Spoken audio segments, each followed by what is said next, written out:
Nsengiyumva Jean Marie Vianney, umuyobozi wa tekinike muri NPC Rwanda, nkaba ndi n'umutoza w'ikipe y'igihugu y'abagore ya volleyball. Uyu munsi rero no kwerekana imyitozo abakinnyi bafite ubumuga, cyane cyane afite ubumuga bw'ingingo,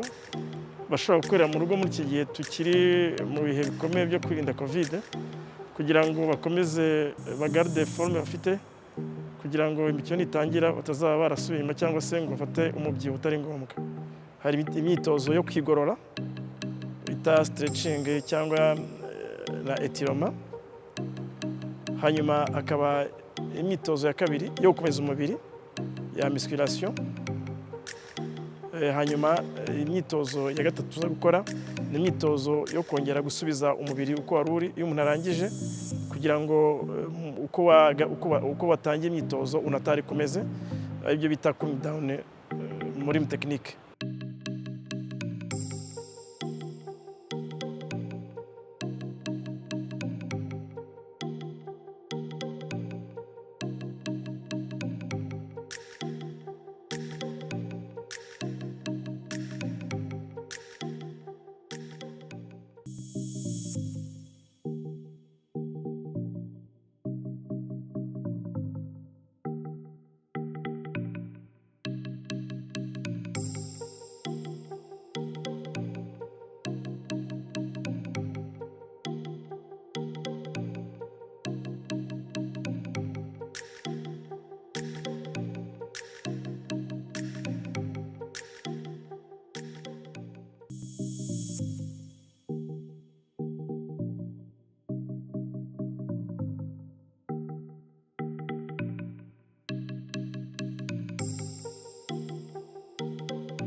Ni imyitozo umuntu ashobora gukora mu rugo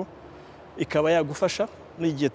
tutashobora kujya ku bibuga, ariko nibura umubiri wawe ugahora witeguye murakoze gusubira mu mikino, nibura nta biro byiyongereye kandi